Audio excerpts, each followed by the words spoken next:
Bonjour à toutes et à tous et bienvenue pour ce nouveau numéro de YouTube et moi. Aujourd'hui, notre sujet principal, donc c'est un podcast, Le Fil Mental par Fabien Olicard. C'est un podcast que j'écoute depuis quelques semaines et moi je suis pas très podcast en général, moi j'aime bien quand même quand le contenu est aussi visuel, mais j'ai quand même apprécié. Qu'est-ce que le fil mental ? C'est un épisode qui sort, il en sort environ 2-3 par semaine, où il prend une question plutôt philosophique et nous aussi essayer de nous emmener à la réflexion. Et je trouve que c'est trop bien parce que du coup ça passe vite, comme j'ai dit, c'est une vingtaine de minutes. Moi je l'écoute en général dans ma pause au travail, dans le bus, parce que vraiment ça passe tout seul et j'aime bien puisque du coup ça me fait réfléchir. Ça me fait réfléchir sur moi, sur les autres, enfin plein d'aspects du coup de la vie. Et j'aime ce côté très métaphorique, très philosophique, mais en même temps ça reste très simple et accessible, genre il n'y a pas de termes compliqués, ni de choses trop scientifiques, trop médecins, même si du coup en plus il cite quand même beaucoup de sources, enfin je trouve que c'est très structuré, très bien amené, et c'est pas compliqué, et c'est trop sympa à écouter parce qu'il a vraiment une voix qui nous plonge dans le podcast, donc franchement je vous conseille vivement d'aller l'écouter. On va parler de la vidéo de Sofiane sur Martin Scorsese. Donc il nous a fait une grande vidéo qui dure 2 heures, donc vraiment le temps moyen d'un film.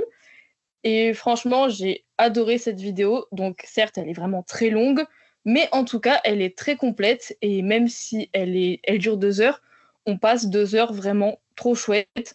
Donc du coup, Martin Scorsese, j'ai pas encore trop vu son cinéma malheureusement.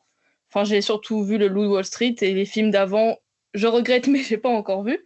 Mais du coup, on est vraiment plongé dans son parcours, son histoire. Donc, on retrace toute sa filmographie.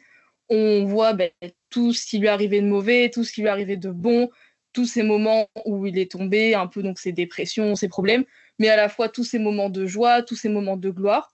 Et je trouve que Sofiane, il parle trop bien. Enfin, il nous explique vraiment comment ça se passe, le déroulé. Sa voix, elle est posée, elle est calme.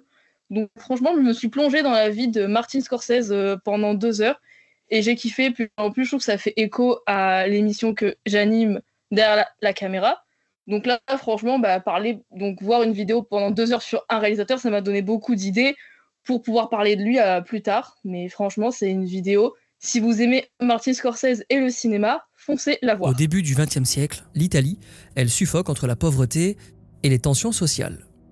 Alors beaucoup de familles, et en particulier celle de Sicile, fuient vers un rêve, les États-Unis. Ensuite, pour les petites vidéos de la semaine, dont nous avons JC qui a sorti Roi du Silence 3. Donc c'est le 3e volet d'une série de vidéos qu'il a déjà fait. Et hop là, c'est parti, la vidéo commence. Wow. Et salut tout le monde, j'espère que vous allez bien. Salut les petits girls. Coucou. Ah c'est ça l'intro ? Ouais. Salut les filles, salut les gars. On prend celle-là. Salut. Comment ça va les gars ? Donc pour ceux qui connaissent pas, c'est une personne se bande les yeux avec une arme de paintball et les autres doivent se cacher dans la pièce pour pas être touchés. Donc franchement, c'est une vidéo très divertissante où on passe un bon moment, on rigole avec des bons guests, ce coup-ci avec Baylan, Mastu et Nico. Ensuite, je vous conseillerais la vidéo de Squeezie, donc avec son cultissime Qui est l'imposteur, avec en invité Alexandre Astier et Kian Kojandi. Donc si vous avez déjà vu les 20 épisodes d'avant, les Qui est l'imposteur, on passe toujours un bon moment. 3 personnes viennent se présenter pour un métier ou une activité. Une d'entre elles ment, car en fait c'est un ami ou un proche d'une des personnes qui jouent. Et comme d'hab, c'était vraiment très intéressant et j'ai trouvé les manches assez originales. Donc on avait par exemple des personnes qui font du sabre laser, donc je trouve ça intéressant quand même de découvrir cet univers-là. Elia. Eléa. Ouais. Pourquoi pas tatoueur ? Pourquoi j'ai dit ça de... Oui, en faisant semblant de confondre une lettre avec une autre, par exemple. Pourquoi ? Alors ça, c'est tout simplement le stress malgré l'expérience. Je suis une véritable fraude. Non, parce que je trouve qu'en apparence, tu fais pas tant tatoueuse. Mais c'est la nouvelle génération de tatouage aussi, où c'est plus Bah oui. des grosses têtes de vent en tous les sens. Là, c'est un métier normal maintenant. Ouais, voilà. Avant, c'était déviant d'avoir des tatouages. Dans les années 80, c'était genre, Ouais, c'est il vrai. est tatoué, il est sale. On a la vidéo de Billy qui est sortie il y a quelques jours, qui créera le meilleur objet. Donc c'était en featuring avec Joyka, Jessie, Elidia, Flamby et Ibra TV. Donc ils sont par duo et en fait tout simplement ils se mettent un peu comme une start-up, ils doivent créer un objet qui sort un peu de leur tête. Enfin, c'est des objets un peu drôles, ils sont pas sérieux, enfin ça reste quand même du divertissement. Mais voilà, c'est une vidéo que j'ai pas forcément trop kiffé, mais elle a quand même le mérite d'exister. Et si vous aimez ces youtubeurs, allez la voir. Ensuite, nous avons la vidéo de Théodore, Je suis plus fort que Max et Gilsey. Donc du coup, c'est en featuring avec Maxime Biaggi et Gilsey. Donc tout simplement, ils sont chez Théodore et ils se lancent des petits défis avec un nombre de points correspondant au défi effectué. Et le but, c'est de réaliser le plus de défis, car à la fin, le gagnant donnera 1 000 € à l'association de son choix. Donc c'est une vidéo vraiment chill et vraiment cool. Si vous aimez ces 3 potes, allez-y. Reste 4 minutes. Yes! Je note ici les points. J'aurais aimé que ce soit un tableau Velleda, mais j'ai vraiment pas pris le temps. Ensuite, nous avons la vidéo de McFly et Carlito. On déguste des plats de films avec encore en feat Alexandre Astier. Comme il est là en ce moment pour la promo de Kaamelott, il est un peu partout. Et vous la mettez dans les glaçons, comme pour faire les glaçons, vous le mettez au congèle. Comme ça, Les vous petits avez cubes, là toujours votre petit cube. Malin! Oui.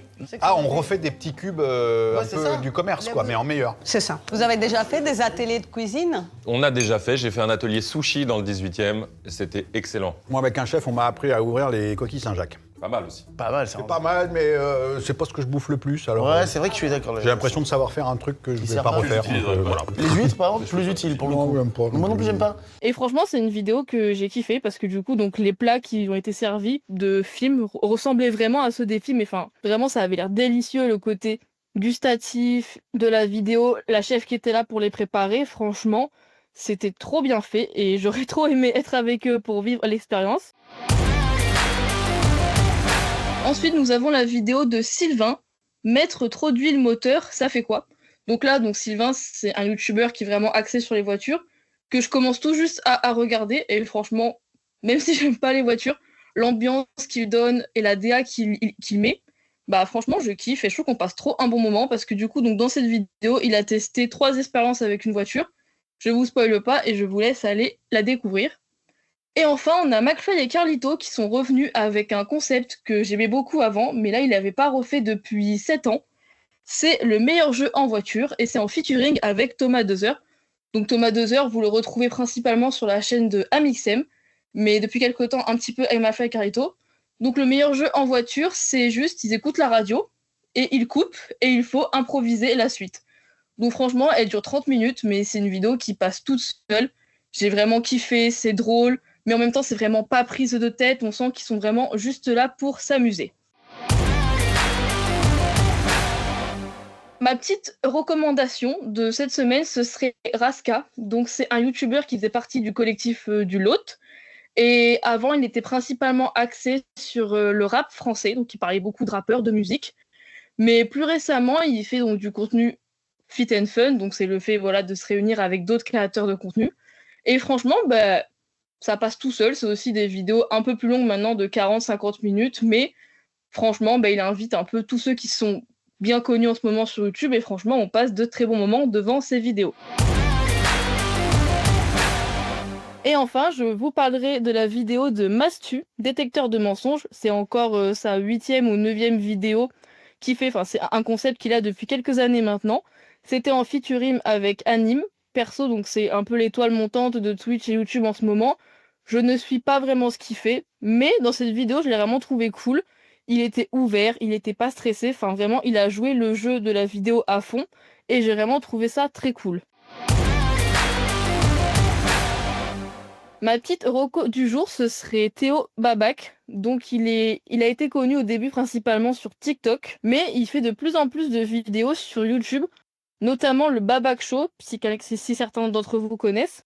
Donc c'est une petite émission, c'est un humour vraiment un peu loufoque, qui va un peu dans tous les sens. C'est l'humour qui a pas trop de sens, un peu à la Mister V par exemple. Je trouve qu'il y a beaucoup d'inspiration de Mister V.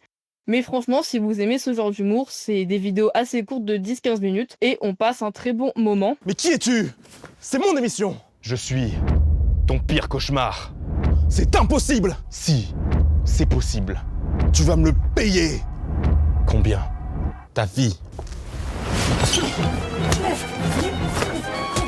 Et pour terminer, ma petite musique de l'épisode, ce serait Basket de Maxence. Donc je sais que Maxence, il aime pas trop être associé au nom de youtubeur parce que pour lui, c'est pas un youtubeur, c'est un chanteur. Mais étant donné qu'il a participé à beaucoup de vidéos cultes de YouTube, qu'on le voit encore de temps en temps en featuring sur YouTube, je trouvais important quand même de le mettre dans cette chronique et de parler de lui.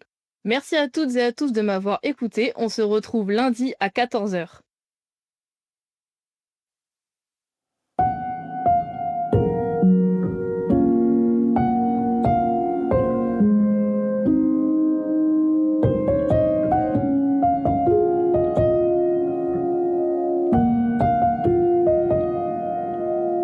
J'ouvre à peine les paupières et ça tourne à l'envers.